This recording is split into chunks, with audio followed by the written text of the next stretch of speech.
이라는 단어 잘 아실 겁니다. 심판이라는 단어에는 여러 뜻이 있습니다. 네, 오늘 설교에서 말씀드리고자 하는 심판의 뜻은 저 화면에 나온 대로 이러합니다. 사건을 심리하여 옳고 그름에 대한 판결을 내리는 것. 네. 15세기 말에서 18세기 초까지 근세 유럽에서 극심하게 벌어졌던 사건이 하나가 있습니다. 당시 유럽이 흑사병, 전쟁, 흉작 같은 재앙으로 고통받고 있었는데 사람들은 이 모든 불행의 원인을 찾으려 했습니다. 그 당시 교회와 사회 지도층은 그 책임을 어디에 돌렸냐면은 악마와 계약해서 사악한 존재라 칭해지는 마녀에게 돌렸습니다. 그래서 당시 마녀를 색출하는 일이 절정에 달했을 때 수많은 무고한 사람이 마녀로 지목되어서 재판대에 올랐습니다. 성도님들, 재판은 어떻게 이루어졌을까요? 확실한 논리, 증거, 증인에 의해서 너는 마녀가 맞다라는 그런 귀결로 갔을까요? 아니면 소문과 강압적인 고문으로 인한 강제적인 그런 분위기 속에서 진행이 되었을까요? 네, 맞습니다. 소문, 강압적 고문에 의한 진술에 의존했고 그 결과 마녀가 아닌 사람임에도 불구하고 강제적으로 많은 사람들이 마녀라 정죄받고 화형당했습니다. 그들은 사람들에 의해서 심판당했어요.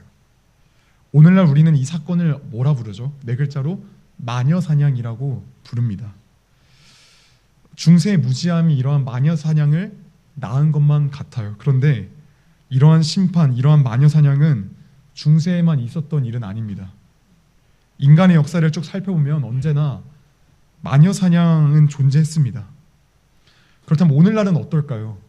많은 정보를 쉽게 얻을 수 있고 지성이 발달했다라는 오늘날에도 마녀사냥은 존재할까요? 네, 맞습니다. 여전히 존재하죠. 성도님들 좀 많이 지나긴 했지만 타지뇨 사건에 대해 들어보신 적 있으실 겁니다. 타지뇨 사건. 네, 에픽하이 소속 가수 타블로 씨가 명문 스탠퍼드 대학교 학위를 위조했다는 그 의혹이 일부 네티즌들에 의해서 제기되었어요.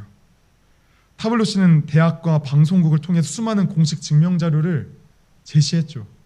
그런데 타블로에게 진실을 요구한다는 타지뇨는 이를 받아들였습니까? 안 받아들였습니다. 검찰 수사로 그의 학력이 명백한 사실로 판명된 후에도 이들은 자신들이 믿고 싶은 결론을 고수하며 한 개인과 그 가족의 삶을 파괴시켰습니다. 마녀사냥은 중세에만 있던 일은 아닙니다. 인간의 역사에는 언제나 마녀사냥이 존재하고 있습니다. 단지 그 이름과 형태가 바뀌어 나타날 뿐인 거죠. 인류의 이런 모습을 보면 느끼는 건 한 가지입니다. 인간은 심판하는 걸 좋아한다. 그냥 좋아하는 게 아니라 몹시 좋아한다. 이건 비단 특정 사람만의 이야기가 아닙니다. 악한 사람만의 이야기가 아니에요. 저도 여러분도 심판하는 것을 좋아합니다. 굉장히 즐깁니다. 어떤 특정 인물에 대해서 이야기를 들으면 우리는 어떻게 반응합니까? 괜찮은 사람이네. 어떻게 사람이 그래? 선하다, 안 선하다, 착하다, 악하다. 우리는 그 사람에 대해서 심판을 합니다. 우리는 심판하기를 즐겨합니다. 본문은 남유다의 아하스 왕이라는 인물의 이야기를 지금 그리고 있습니다. 남유다의 아하스 왕이 하나님 앞에 악을 행한 인물입니다. 성경을 보시면 아시겠지만 아하스 왕이 어떤 일까지 저질렀냐면은 이방신을 섬긴다는 명목으로 자신의 아들을 불태워 제물로 바치는 일까지 자행했습니다. 하나님께서는 이런 남유다를 징계하시기로 작정하셨어요. 하나님께서는 그래서 남유다를 징계할 때 이 징계도로 누구를 사용하셨냐면은 아람과 북이스라엘을 사용하셨습니다.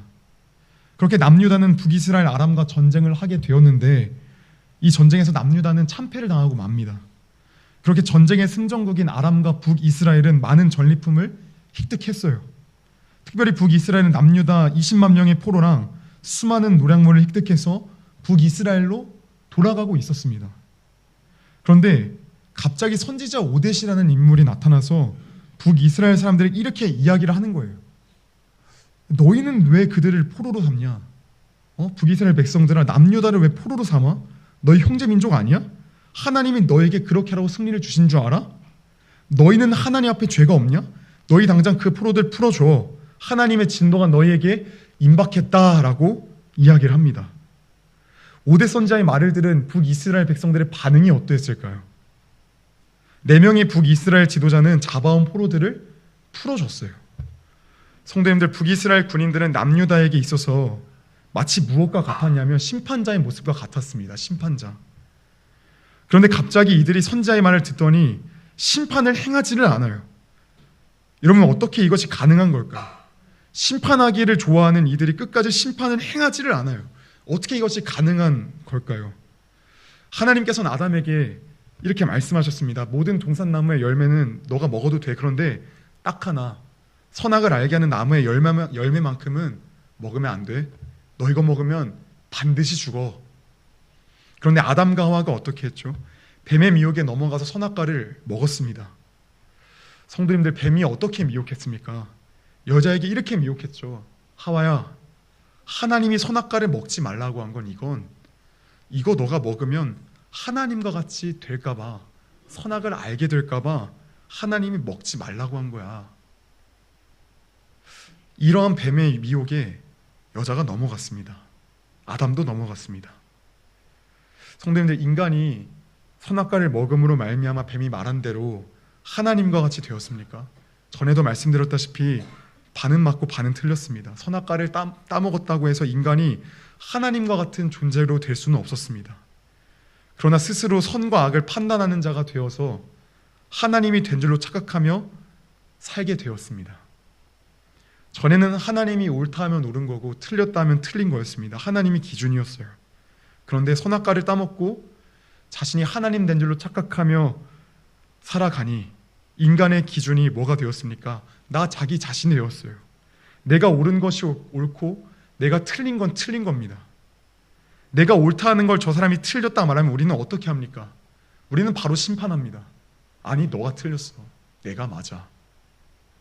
인간은 스스로 하나님 되어 하나님과 같이 선과 악을 판단하는, 심판하는 존재가 되었습니다. 그래서 인간은 이런 원죄로 인하여서 심판을 행하지 않을 수 없는 존재가 된 겁니다. 자기 자신을 기준으로요. 성도님들, 앞선 이야기에서 말씀드린 것처럼 어떠한 사건을 보면 저마다 선과 악의 판단으로 그 사건을 판단합니다. 이건 내가 봤을 때 선한 거야. 또 누군가는 똑같은 걸 보는데도 아니야, 이게 어떻게 선한 거야, 이건 악한 거야, 잘못된 거야. 저마다 각자의 기준을 가지고 심판합니다.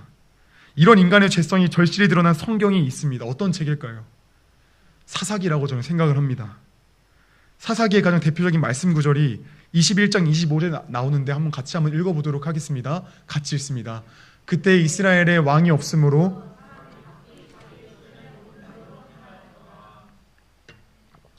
사사기에는 총 12명의 사사, 쉽게 말하면 지도자가 나옵니다. 처음에 나오는 사사는 신앙적으로 모범이 되는 그런 사사들이 나와요. 온니엘, 에훗, 드보라, 삼갈, 이들의 모습을 보면은 은혜가 돼요. 그런데 가면 갈수록 사사들의 모습이 어떻습니까? 와, 이런 사람이 사사인가? 하는 생각이 절로 나오는 인물들의 연속입니다. 그래서 마지막에 등장하는 우리가 잘 아는 그 유명한 삼손, 그 삼손의 일대기를 쭉 읽어보면은 처음 읽는 사람은 너무 당황스러워요. 이게 어떻게 이스라엘의 사사인가? 삼손이 어떻게 하며 다닙니까? 자신의 소견에 옳은 대로 하고 다닙니다. 자기 마음대로 살아가요. 이렇게 인간은 자신이 선과 악을 심판하여 선이라 생각되는 것들을 쫓으며 살아갑니다.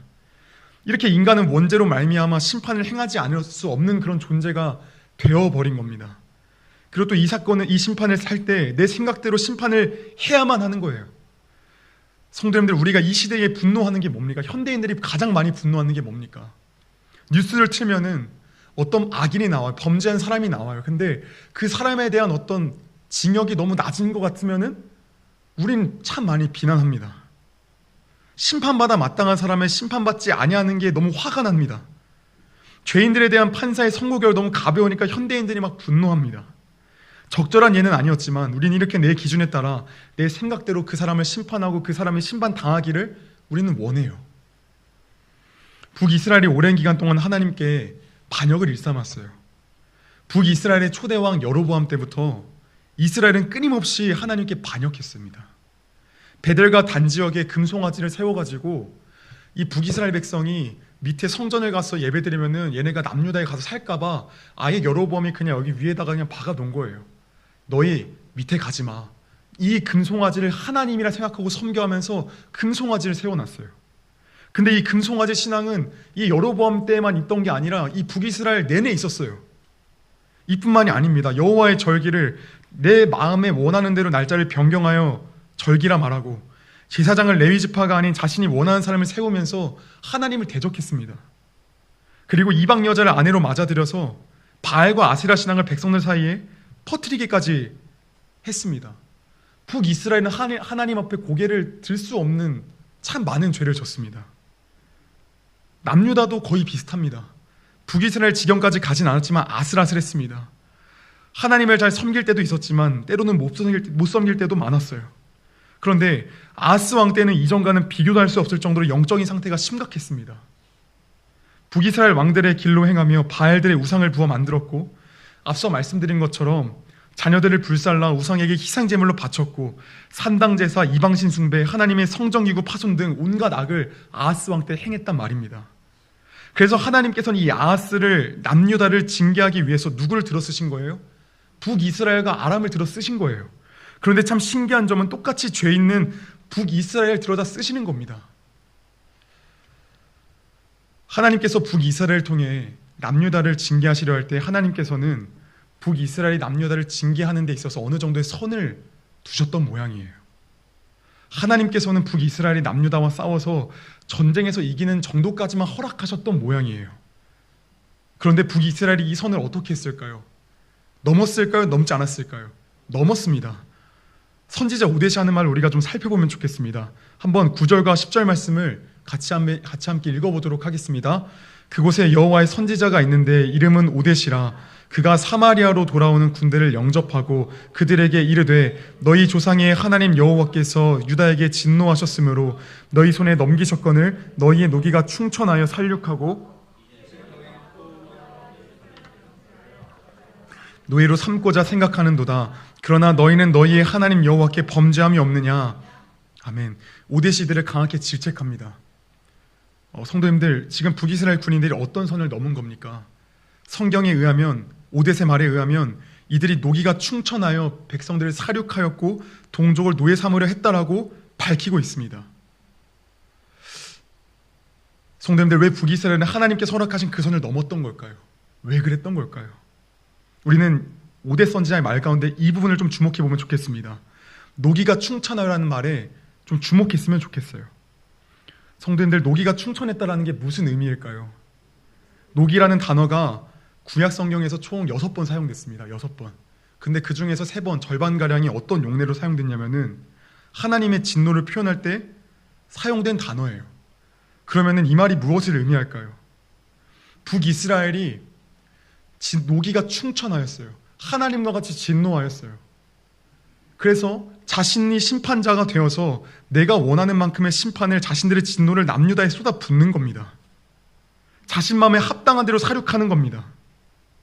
북이스라엘이 남유다에 어떤 이유로 분냈는지 성경에 나오지 않게 잘 모르겠지만 확실한 건 북이스라엘 백성들이 남유다를 보면 이렇게 생각했던 것 같아요. 너희는 우리에게 이렇게 살육당해도 포로로 끌려가도 할 말이 없는 종자들이야. 너희는 진짜 악한 놈들이야. 그러니까 내가 심판자가 되어서 너희를 심판할 거야. 내가 너희를 살육할 거야. 내가 너희를 포로로 끌고 갈 거야. 이런 겁니다. 북이스라엘은 지금 자신들이 심판자가 되어서 하나님께서 허락하신 선을 넘어버린 겁니다. 심판자는 과거에도 현재에도 미래에도 하나님이시나 자신들이 남유다의 심판자가 되어버린 겁니다.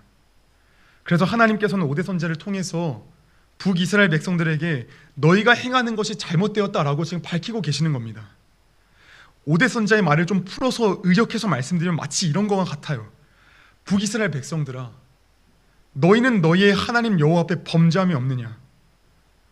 너희는 저들보다 더한 똥 묻은 개 아니냐? 똥 묻은 개가 왜 겨 묻은 개를 심판하느냐? 너희는 잘못이 없는 줄 아냐? 너희가 깨끗해서 내가 사용한 줄 알아? 너희가 한번 생각해봐. 너희 여로보암 때부터 얼마나 하나님을 배반하며 살았어. 따지고 보면 너희가 더 더럽잖아. 너희도 여러 세대에 걸쳐 여호와 하나님 버린 종자들이잖아. 도대체 왜 너희는 심판자가 너희 자신이라 착각하는 거야? 심판자는 너희가 아니야, 나야. 그러니까 너희는 당장 남유다 동포들 돌려보내. 이렇게 말하고 있는 겁니다. 성도님들, 이 말씀에 대해 북이스라엘 백성들이 어떻게 반응을 했을까요? 에브라임 지도자 4명이 갑자기 일어났습니다. 그들 가운데 선지자의 말씀이 들려졌어요. 그래서 그들은 북이스라엘 군인들을 막아서면서 포로들을 돌려보내자고 그들에게 촉구합니다. 성도님들, 이게 쉬웠을까요? 어려웠을까요? 이건 너무나도 어려운 일이었습니다. 왜냐하면 그 당시 시대상에서 군인들에게 가장 주된 수입원이 뭐였냐면 노량물이었단 말이에요. 노량물을 못 얻으면 사실 군인에게 주어지는 그 비용은 얼마 안 됐어요. 노량물은 군인에게 있어서 너무나도 중요한 수입원이었단 말이에요. 그리고 무엇보다 북이스라엘은 지금 어떤 상황이었냐면은 아수르가 막 쳐들어오는 그런 상황이었단 말입니다. 여러분, 아수르와 전쟁이 곧 시작되는데 그러면 총알바지할 사람 한 명이라도 필요합니까? 안 필요합니까? 일단 필요합니다. 그러니까 20만 명의 포로가 얼마나 이 전쟁간의 귀한 인력입니까? 아수르의 위기로부터 우리를 건져줄 수 있는 한 방편을 여길 수 있단 말입니다. 그럼에도 불구하고 이들이 포로들을 돌려보냅니다. 이게 가능한 겁니까? 이게 쉽게 되는 일입니까? 절대 그렇지 않습니다. 쉽게 안 됩니다. 그럼에도 불구하고 이들이 이렇게 행할 수 있는 이유가 뭔가요? 하나님의 말씀이 들려졌으니까요. 어떤 말씀이요? 너희는 죄 없냐? 너희 죄 많잖아. 너희 하나님 앞에 너희 죄가 너무 많잖아. 이 말씀이 들려진 겁니다. 자신의 죄가 깨달아졌고 하나님의 진노하심이 두려워지니까 이들이 포로를 돌려보내기를 결단한 겁니다. 이것은 온전히 그들이 착하기 때문에, 그들의 심성이 좋았기 때문에, 그들이 남의 말을 잘 수용하기 때문에가 아니라 온전히 하나님의 말씀이 들려지는 그 은혜가 있었기 때문에 가능했던 겁니다. 하나님의 은혜가 아니고선 이건 불가능한 겁니다. 하기 싫은 겁니다. 범죄한 인간이 절대 하지 않을 일인 겁니다. 성도님들, 원래 이들에게는 철저한 상하수직 관계가 있었어요. 북이스라엘 남유다를 보면서도, 남유다가 북이스라엘 보면서도 뭐가 있었냐면 내가 너보단 낫다. 근데 하나님 말씀이 이걸 어떻게 변화시킨 겁니까? 격화시켜버린 거예요. 너나 나나 똑같다. 우린 둘 다 죄인들이다. 그런데 좀 신기한 게 하나가 있습니다. 북이스라엘 지도자들이 포로들을 그냥 돌려보내주는 것은 그냥 뭐 이해하는 척은 할 수가 있겠습니다. 그런데 그 포로들에 대해서 이 지도자 4명이 어떻게 해서 돌려보냅니까? 15절 말씀을 같이 한번 또 읽어보도록 하겠습니다. 같이 함께 있습니다. 이 위에 이름이 기록된 자들이 일어나서 포로를 막고 노력하여 온 것 중에서 옷을 가져다가 벗은 자들에게 입히며 신을 신기며 먹이고 마시게 하며 기름을 바르고 그 약한 자들은 모두 나귀에 태워 데리고 종려나무 성 여리고에 이르러 그의 형제에게 돌려준 후에 사마리아로 돌아갔더라. 포로들을 어떻게 한다고요? 옷을 가져다가 벗은 자들에게는 입혀주고 신도 신겨주고 배고픈 자들에게는 밥도 먹여주고 물도 마시게 하고 상처난 곳에 기름 발라주고 약하여서 갈 힘이 없는 자들은 나귀에 태워서 돌려보냈다고 기록이 되어져 있어요. 성도님들, 이거는 지금의 상식선에서도 말이 안 되는 거지만 이 당시 시대상으로는 정말 말이 안 되는 포로에 대한 대우였던 거예요. 왜냐하면 같은 나라, 이 주변 나라에서 아시리안 나라는 아수르는 어떻게 했냐면은 포로들에 대해서 어떻게 대했냐면은 일단 누나를 뽑는 게 기본이었어요. 누나를 뽑고 심하면은 팔과 다리를 절단시키기도 하고 포로들을 그렇게 대했단 말이에요. 그러니까 포로들을 돌려보내는데 그 포로들을 지금 돌려보내는 것뿐만이 아니라 오히려 고쳐주고 먹여주고 엄청난 대우를 해주는 겁니다. 사랑하는 성도님들, 어떻게 북이스라엘 백성들이 포로들을 그냥 돌려보내주는 것도 모자라서 이렇게 극진히 대접할 수가 있던 걸까요? 어떻게 가능했던 걸까요? 인간은 너나 나나 할 것 없이 똑같이 죄로 인해 더러운 자들입니다. 똑같아요. 다 똑같이 죄로 얼룩덮여진 자들입니다. 서로 정죄하는 게 사실 웃긴 일입니다. 죄 있는 인간은 결코 심판자가 될 수 없습니다. 그런데 이 땅 가운데 진정한 심판자가 강림하셨어요. 그게 누굽니까? 예수님이 강림하셨어요. 성도님들, 예수님이 어떻게 심판자가 되실 수 있을까요? 선지자 오뎃의 논리로 말하면 오뎃은 이렇게 이야기했습니다. 너희는 너희의 여호와 하나님께 범죄함이 없느냐? 너희는 너희의 여호와 하나님께 범죄함이 없느냐? 여러분, 이게 무슨 말입니까? 이게 뭘 말하는 건가요? 뒤집어 말하면은 이런 겁니다. 심판자의 조건이 뭐라고 말하는 거예요? 심판자의 조건은 죄가 없어야 된다고 말하는 거예요. 오뎃이 말하는 게 이거잖아요. 너희도 똑같이 죄를 지었으면 어떻게 심판자가 되려 하냐? 너희도 죄 있잖아. 그러니까 오뎃의 말은 심판자의 조건은 죄가 없어야 된다는 거를 거꾸로 뒤집어서 말하고 있는 겁니다. 그러니까 심판자의 조건은 암묵적으로 죄가 없어야 되는 겁니다. 성도님들, 이 땅에 오신 그분이 누구십니까? 그분이 바로 예수님이세요. 예수님은 하나님의 아들로서 죄가 없으신 분이세요. 우리 예수님께서 죄가 없으시기에 그분은 우리의 심판자이신 겁니다. 여러분, 그렇다면 심판자이신 그 예수님 앞에 우리는 어떤 존재들입니까? 우리는 사실 북이스라엘 백성보다 더하고 남유다보다 더한 존재들 아닙니까? 우리 인간의 존재가 어떠합니까? 이 땅에 오신 하나님의 아들에 대해 어떻게 한 존재들입니까? 우리는 하나님의 아들이신 그 예수님을 심판한 자들입니다. 당대 종교 지도자들과 백성들만 예수님을 심판한 게 아니에요. 그들만 예수님의 십자가에 못 박힌 게 아니에요. 십자가상에서 그 누구도 예수님의 십자가를 막아선 사람이 없어요. 저는 이 부분에 대해 이렇게 생각합니다. 온 인류가 예수를 십자가로 내몰았다.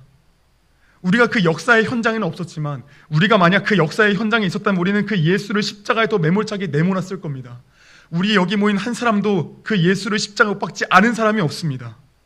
또한 우리는 내가 한 일에 대해 하나님이 나쁘다 말하면 어떻게 반응합니까? 내가 나쁘기보다는 하나님이 나쁜 거예요. 우리는 하나님을 심판합니다. 내가 한 것에 대해 하나님이 옳다 여기면 기분 좋아가지고 하나님 옳습니다 하면서 하나님을 선하다 말하면 하나님의 옳고 그름을 내 기준에 심판합니다. 이렇게 우리는 하나님에 대해서, 예수님에 대해서 심판하는 그런 극악무도한 죄인들입니다. 사랑하는 성도님들, 심판자의 자격이 있으신 예수님께서 그렇다면 우리를 어떻게 하셔야 정상일까요? 우리를 어떻게 행하셔야 정상일까요? 북이스라엘 사람들이 행하려 했던 그 모습을 우리에게 그대로 해야 하는 게 정상 아닐까요? 너희는 너무 악해. 너희는 어떻게 할 방법이 없어. 너희는 그냥 20만 명의 사람들을 포로로 끌고 가고 살육하고 그 다음에 그들의 재물을 노략질하고 그들을 비참하게 총알바지로 써서 버려버리는 것 같이 너희를 심판하겠다라고 하시는 게 사실 합당한 거 아닙니까? 정당한 거 아닙니까? 그런데 예수님이 그렇게 행하셨나요? 그렇게 행하지 않으셨습니다. 심판자이신 그분께서 오히려 어떻게 하십니까? 15절의 말씀을 똑같이 우리에게 행하시는 겁니다. 입히며 신을 신기며 먹이고 마시게 하며 기름을 바르고 그 약한 자들을 모두 나귀에 태워 하시는 겁니다. 다시금 말씀드리면 당신의 살을 먹이시고 당신의 옷을 우리에게 입히시고 신을 신기시고 당신의 피로 우리의 상처난 부위를 어루만져 주시고 그 약한 자들을 자신에게 다 업어서 데려가시는 겁니다. 성도님들, 심판자이신 그분께서는 우리에게 악을 행하지 아니하셨습니다. 오히려 선을 행하였습니다. 이사야서 53장 5절부터 7절까지의 말씀을 같이 함께 읽어보도록 하겠습니다. 함께 읽습니다. 그가 찔림은 우리의 허물 때문이요 그가 상함은 우리의 죄악 때문이라. 그가 징계를 받음으로 우리는 평화를 누리고